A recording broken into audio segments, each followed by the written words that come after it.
दोस्तों, राजस्थान में एक ऐसा किला है जिसके बारे में आप सभी ने ज़रूर सुना होगा। ये एक ऐसा किला है जो अपनी बेहद खौफ़नाक सूरतों और बेहद खौफ़नाक वारदातों के लिए बहुत प्रसिद्ध है। इतनी खौफ़नाक मंज़र यहाँ पर होती है कि वहाँ पर राजस्थान सरकार और प्रशासन की तरफ से एक एडवाइज़री और एक बाकायदा नोटिस बोर्ड लगाया हुआ है कि यहाँ पर शाम के समय किसी का भी रुकना और किसी का भी ठहरना सख्त मना है। आज की एक ऐसी ही सच्ची घटना हम आपको बताने वाले हैं जो वाक़ई इसी किले से निकल कर सामने आई है और इस सच्ची घटना को सुनकर आपके भी होश उड़ जाएँगे। आप ये सोचने पर मजबूर हो जाएँगे कि क्या वाक़ई हमारे आस-पास भी ऐसी चीज़ें होती हैं जो हमें दिखती तो नहीं हैं, लेकिन हमारी ज़िंदगी पर बहुत गहरा असर डाल देती हैं।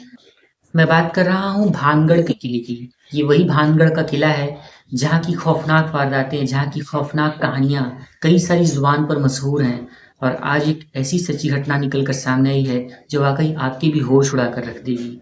तो इस पूरी सच्ची घटना में हम आपको बताएँगे कि कैसे एक कपल के साथ इतनी खौफ़नाक वारदात होती है जो एक न्यूज़ बन जाती है।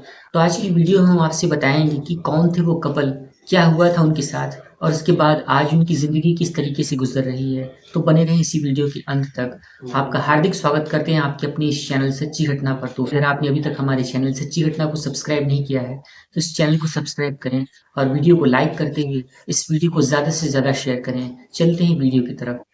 दोस्तों, एक कपल, एक लड़का और एक लड़की अपने प्राइवेट टाइम को स्पेंड करने के लिए, रोमांटिक मोमेंट्स को बिताने के लिए कुछ एडवेंचर्स करने का सोचते हैं और ऐसा सोचकर वो उसी भानगढ़ के किले में चले जाते हैं जिसकी वारदातें, जिसकी खौफनाक कहानियाँ प्रशासन और लोगों की ज़ुबान पर मशहूर हैं।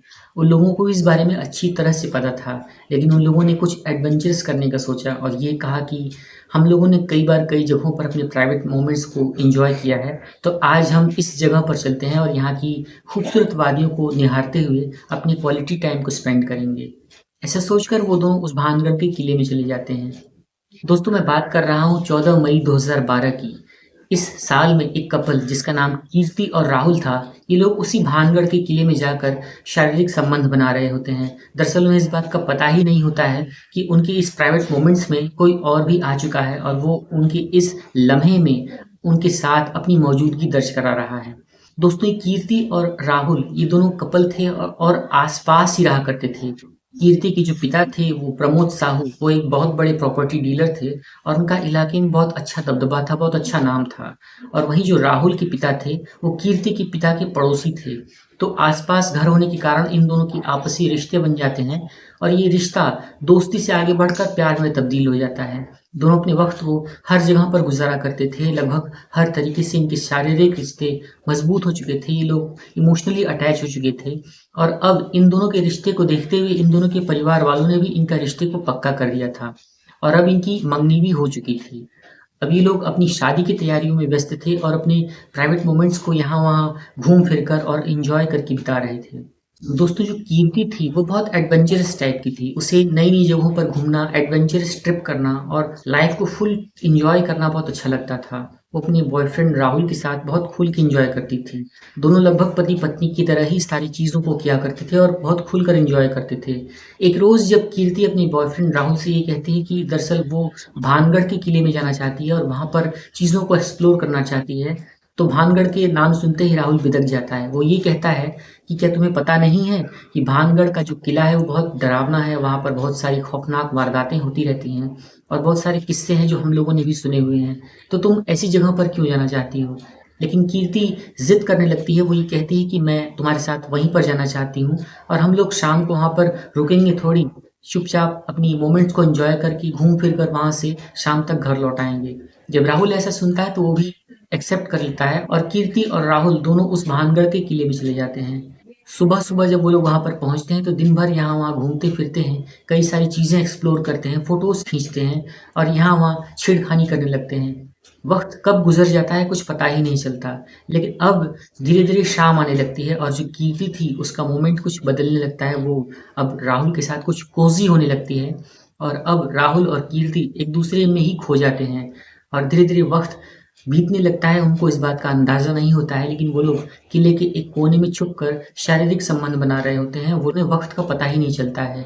और इधर शाम को किले से निकलने का जो वक़्त था वो गुज़रता जा रहा था और इसके बाद जब किला बंद हो जाता है, एंट्री और एग्जिट क्लोज कर दी जाती है, तो ये राहुल और कीर्ति उसी किले में फंस जाते हैं। वो लोग ये सोचते हैं कि अब हम यहाँ से कैसे बाहर निकलेंगे और दोनों घबराने लगते हैं। दोनों भागकर किले के गेट पर भी जाते हैं, लेकिन किला बंद हो चुका था और किले के केयरटेकर और जो गार्ड्स थे वो भी जा चुके थे।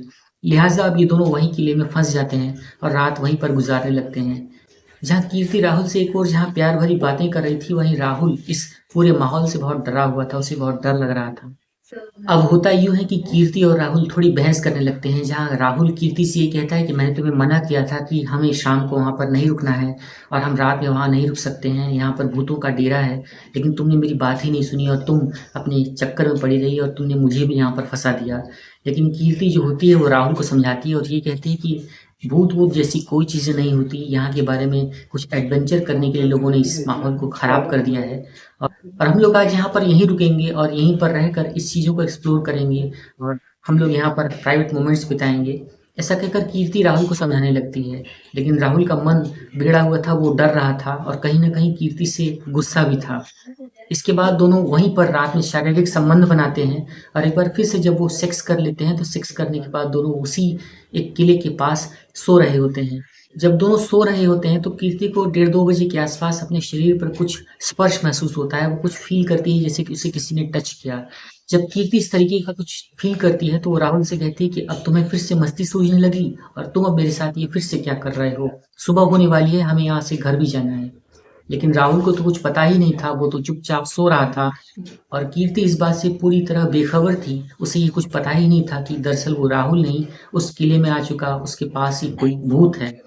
इसके बाद वो कीर्ति के साथ ज़बरदस्त तरीके से रेप करने लगता है और कीर्ति कुछ बोल भी नहीं पा रही थी। उसने कीर्ति का गला, कीर्ति का मुँह पूरी तरीके से दबाया हुआ था, जिससे कीर्ति चीख भी नहीं पा रही थी।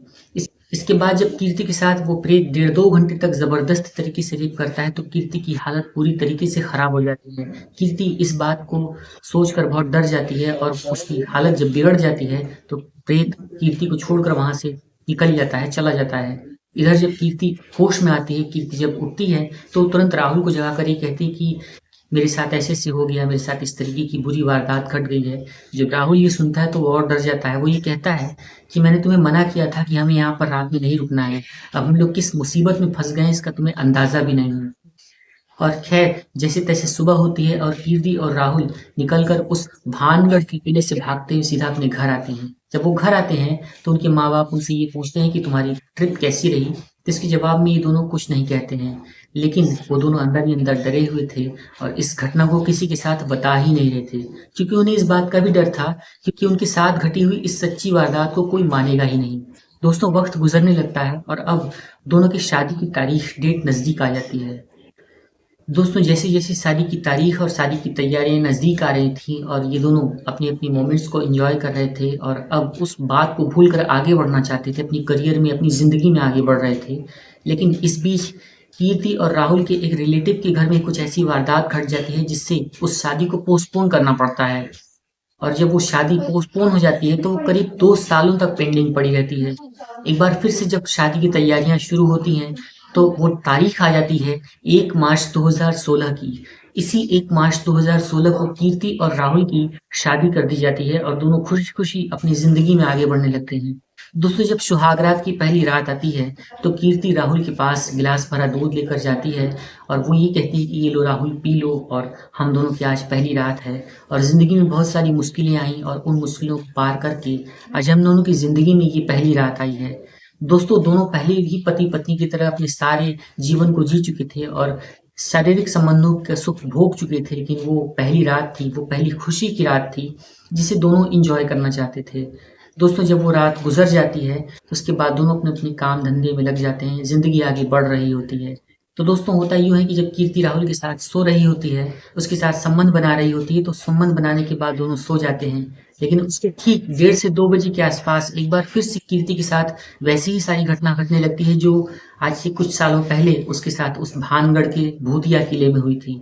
इसके बाद कीर्ति बहुत बुरी तरीके से डर जाती है, वो तुरंत उठती है और राहुल को जगाकर रोने लगती है। वो उसे सारा वाक़या बताती है। वो ये कहती है कि उसके साथ वैसी ही घटना घटी जैसा उस भानगढ़ के किले में घटी थी।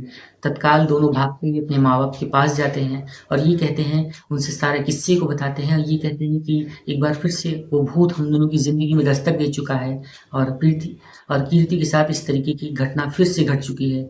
जब दोनों इस तरीके के वाक़ये को अपने माँ-बाप से बताते हैं, तो उनके माँ-बाप उनसे बहुत नाराज़ होते हैं, बहुत गुस्सा करते हैं। वो ये कहते हैं कि जब तुम लोगों ने के साथ इस तरीके से पहली बार घटना घटी थी, तभी तुम लोगों ने हमें क्यों नहीं बताया? तत्काल किसी बाबा को फ़ोन किया जाता है। वो बाबा ये बताते हैं कि इन दोनों के ऊपर किसी प्रेत का साया है जो इन दोनों के ऊपर है और अब कीर्ति की हालत दिन प्रतिदिन खराब होती जाएगी और एक रोज़ ऐसा हो सकता है कि कीर्ति मर जाए। जब इस तरीके से बात बाबा इन दोनों से कहते हैं, इस परिवार से कहते हैं और इसका हल बताते हैं, वो ये कहते हैं कि दरअसल कीर्ति और राहुल को मिलकर मेहंदीपुर बालाजी जाना चाहिए, जहाँ पर जाकर इन दोनों को भूत-प्रेत का झाड़-फूँक करवाना चाहिए, भूत-प्रेत का इलाज करवाना चाहिए और मेहंदीपुर बालाजी में इस तरीके के केसेस बहुत आसानी से हल हो जाते हैं और ज़िंदगी सुधर जाती है, ज़िंदगी बदल जाती है। ऐसा सुनते ही कीर्ति और राहुल के माता-पिता उन दोनों को लेकर तत्काल मेहंदीपुर बालाजी जाते हैं, जहाँ पर कीर्ति पहुँचते ही उस मेहंदीपुर बालाजी के मंदिर के सामने बेहोश हो जाती है। कीर्ति को मेहंदीपुर बालाजी के दर्शन कराए जाते हैं, वहाँ पर भूतों का उपचार होता है और कीर्ति वहाँ का पानी, वहाँ का प्रसाद लेती है और उसके बाद कुछ वक़्त के बीतते हैं और कीर्ति की हालत दिन प्रतिदिन सुधरना शुरू हो जाती है और उसके बाद कीर्ति के साथ फिर इस तरीके का कोई भी वाक़या नहीं घटता है। उसके बाद कीर्ति के माता-पिता और कीर्ति और राहुल दोनों मिलकर घर आकर पूजा-पाठ करते हैं और बाकायदा पूजा-पाठ की विधि को संपन्न कराते हैं, जिससे घर का जो माहौल खराब हो चुका था, वो भी बदल जाता है और घर में एक पॉज़िटिविटी आने लगती है। हनुमान जी का दिन प्रतिदिन पाठ करने से घर में सकारात्मकता बढ़ जाती है। और दोस्तों, इस घटना के 1 साल बीतने के बाद कीर्ति और राहुल को एक सुंदर स्वस्थ बच्चा पैदा होता है और उसके बाद इस पूरी सच्ची घटना का समापन हो जाता है। दोस्तों, इस पूरी सच्ची घटना को सुनाने का जो उद्देश्य था, वो समाज में अंधविश्वास फैलाना या किसी के प्रति, भूत-प्रेतों के प्रति किसी बात को बढ़ावा देना बिल्कुल भी नहीं है। दरअसल हम इस तरीके की वारदातें जो प्रशासन की तरफ से जो न्यूज़ खबरों में निकल कर आती हैं और जो लोगों के बीच में प्रचलित हैं, उसे बताकर आप सभी को जागरूक करना चाहते हैं। ये बताना चाहते हैं कि जब प्रकाश है तो अंधेरा भी है और जब भगवान है तो शैतान भी है और इस तरीके की वारदातें जब घटती हैं तो इंसान की ज़िंदगी खराब हो जाती है और मेहंदीपुर बालाजी में इस तरीके की कई सारी चीज़ों का उपचार आज भी किया जाता है। मेहंदीपुर बालाजी राजस्थान में ही एक बहुत ही प्रसिद्ध मंदिर है, जहाँ पर देश-विदेश और दुनिया भर से लोग भूत-प्रेतों की तंत्र-काट के लिए और इस तरीके की ऊपरी हवाओं के चक्कर के लिए अपना इलाज कराने के लिए दिन प्रतिदिन वहाँ पर आते हैं। दोस्तों, ये एक सच्ची घटना है, तो हम आप सभी से ये कहना चाहेंगे कि इस वीडियो को लाइक करें, चैनल पर नए हैं तो इसे अभी सब्सक्राइब करें और अगर आप इस वीडियो को ज़्यादा से ज़्यादा शेयर करते हैं, तो आप सभी का बहुत-बहुत शुक्रिया।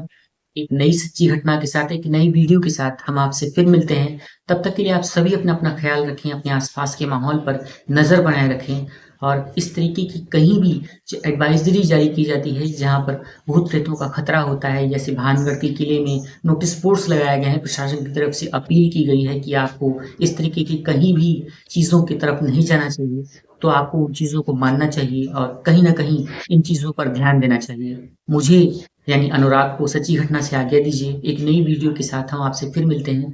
तब तक के लिए आप सभी अपना ख़्याल रखें, अपने आस-पास के माहौल पर नज़र बनाए रखें, सुरक्षित रहें। Take care.